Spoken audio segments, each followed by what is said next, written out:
So I've just queued up about 7 more trade posts to be built, and I've queued up, and then I queued up these houses to be built as well. Are these in the range? Oh, this last one is in the range of the marketplace. So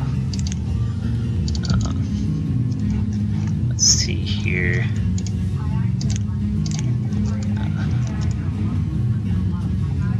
I don't know if that's in the range or not, but we're gonna go for that. Oh, I should put them right up against that.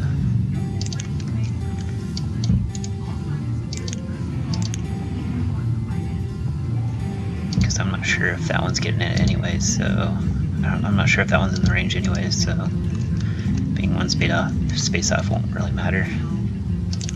So these were facing this way, but yeah, I'm not sure. Okay, those are next to the river, so it doesn't really matter if they, yeah, I don't really care. I do care about you. Is there space? Yeah, there's plenty of space.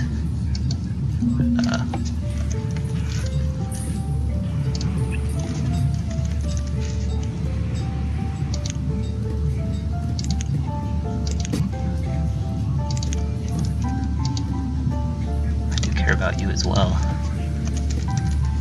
I'll get all 4,000.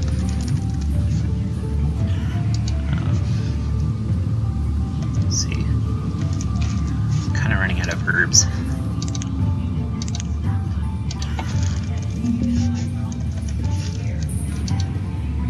Or not running out, just getting less. So I think that might have been due to, or maybe, I'm not sure why. But in the meantime, I guess I can build an herbalist. I'm not sure. It's kind of hard to see where they all are. But one thing about the herbalists is I like to place them so that they're within potential urban centers. So this one, you know, I could see myself putting in an urban center there, so I'm gonna place it here. Yeah, right here. Okay, and this might be an urban center eventually, so I'm gonna place one right here, and then I usually leave my herbalist maxed out because, you know, if there's not a task in that area, then they can just be a laborer. That's fine. It's a good way to keep a couple extra handy laborers handy, just to overstaff certain industries. And herbalist is one that I've decided to overstaff that way. I wonder. I've never actually tried. I don't think you can. Where'd my herbalist go? Here's one. Yeah, you can't raise it above 2, but you can have it at 2, so. I'll take your logs. Even though it's more time than it's really worth. Yeah, that trade went through. Sometimes when I click fast like that, it doesn't go through. Which I'm not too concerned at the moment. If I was, I'd pause it. It's late winter, so let's see these numbers. That's really unfortunate that see, I got a high number for berries again. It's really unfortunate that happened. Yeah, these aren't as good. It happened there, it happened there, it happened there. It's really unfortunate.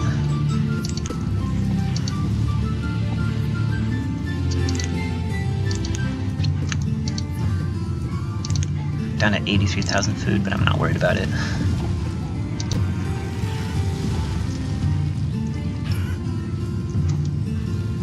I haven't had any nomads recently. Yeah. from these last 2 years, so I'm not building houses aggressively enough, I guess. Let's see. Yeah, I could do way better in that department, but I wanted to do this test. I thought that was more important than, you know, trying to maximize my population growth. So one thing about population growth, I guess I could go over that right now. I don't really care, actually. Yeah, I don't care about you either. Okay, so one thing about population growth is if you look at your town hall,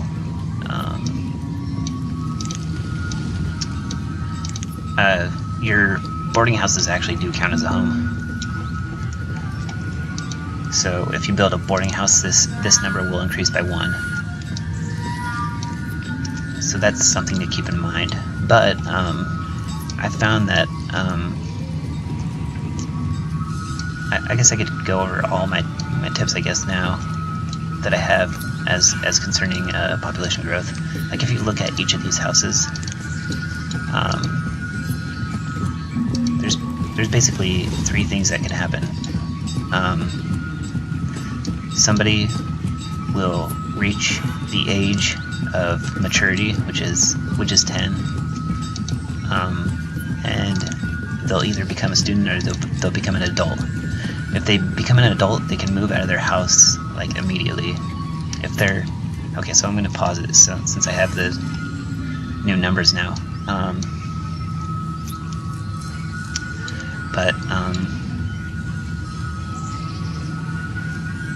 Yeah, so if there's a male and a female,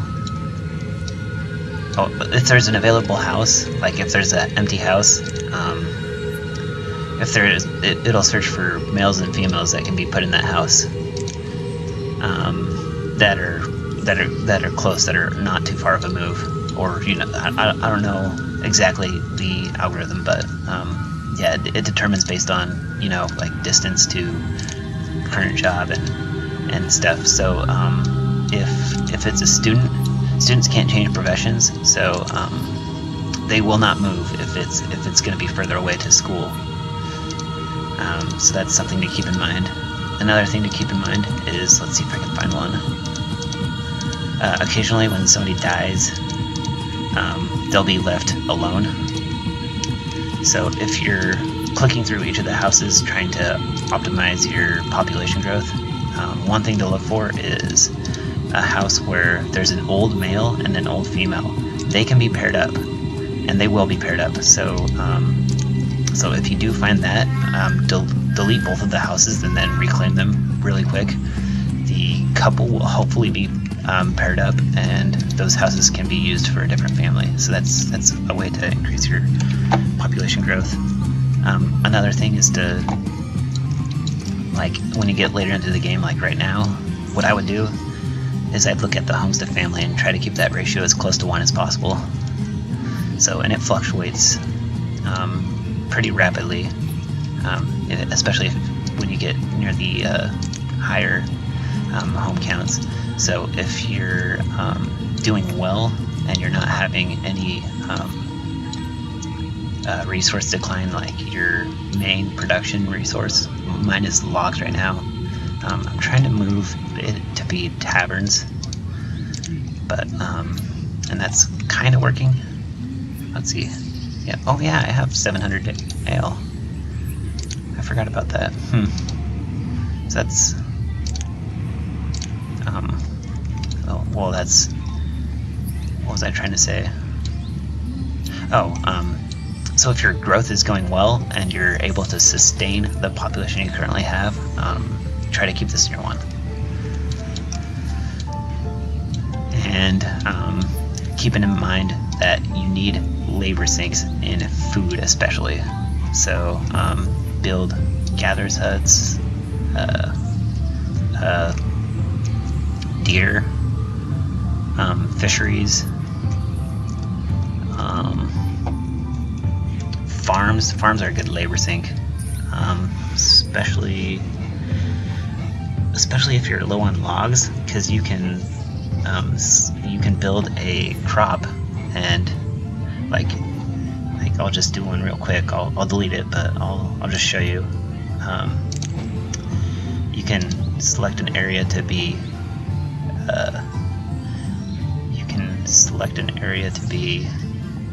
this is the size that I would choose, and put 3 laborers on there. So you can select this area, and then they'll gather the logs really quick. That's about 40 logs, I think, right there in that area. So if you're low on logs, just build a bunch of farms.